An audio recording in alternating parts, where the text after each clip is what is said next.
Okay, I'm doing upper cervical ligamentous testing.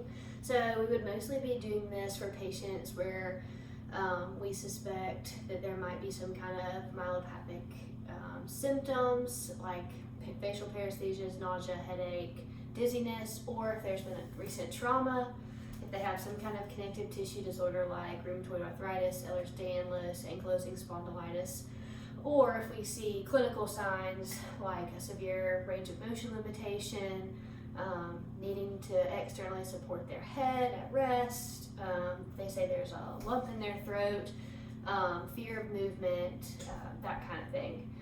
So again, we would want to do these only if we feel safe to do them in the clinic, if we feel like that patient doesn't meet criteria for cervical spine rolls or some of these symptoms and signs are very extreme, like we may want to refer for imaging first, just due to the nature of the test. So we'll start with the transverse ligament with the Sharp Purser test. Hutting et al. Has this test at a 88% sensitivity and 96% specificity. What we'll do first is have you just sit up, tuck your chin down here. Do you have any symptoms at rest? No. All right. Stay here.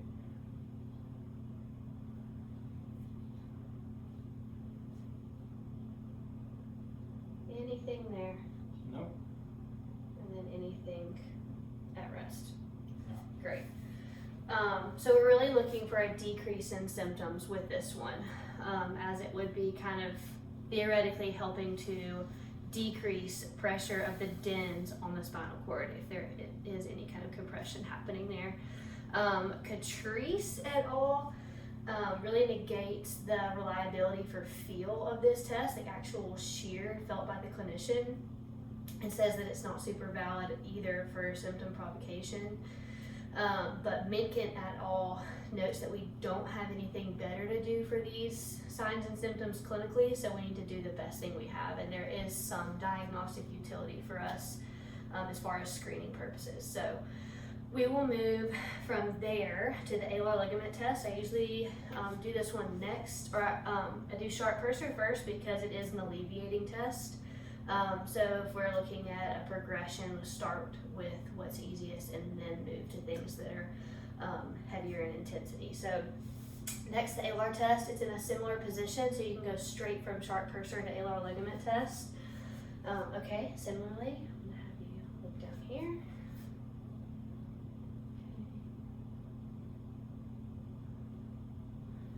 All right, any symptoms here? No.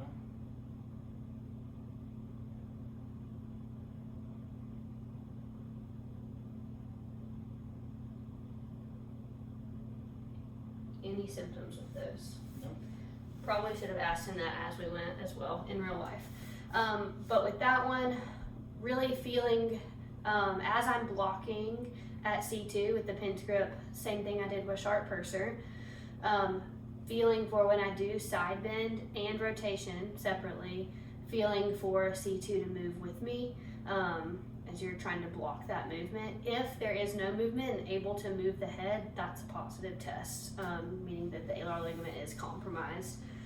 And they do opposite, so the left side alar ligament would restrict right rotation and side bend and vice versa. The sensitivity for this one is 70%, specificity is 98%. So similar with what they said in those articles about maybe there's not great reliability with these, but they're the best thing that we have to use in the clinic. So, okay, and then moving from the seated test, I'll have you lay on your back. Okay, and you can do the alar ligament test in supine. I don't like it personally as much. I don't feel like I can feel C2 move as well. I've never felt a positive test, so I don't know if I would be able to feel it not move in this position, but I feel like I have better grip on C2 in sitting, and everybody I've done this test on has been able to tolerate it, so, but you can do it in supine as well. But what we will do in supine is the other transverse ligament test, which is the anterior shear test. All right, I'm just gonna lift you up here just a little bit. Any symptoms at rest? No. Great. Okay, I'm just gonna put a little bit of pressure right here. I'm just gonna lift you there. Alright, and we're supposed to hold this one for 15 seconds, so we'll pretend like that has gone. Any symptoms? Nope. Okay, I'm gonna give you a little bit of a push down there. Anything if I add that? No. Great.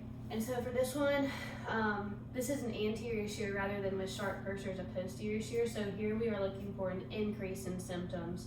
If not with the head lift, then with the shoulder translation, and only doing that if they don't already have symptoms, their concordant symptoms with the head lift anterior shear.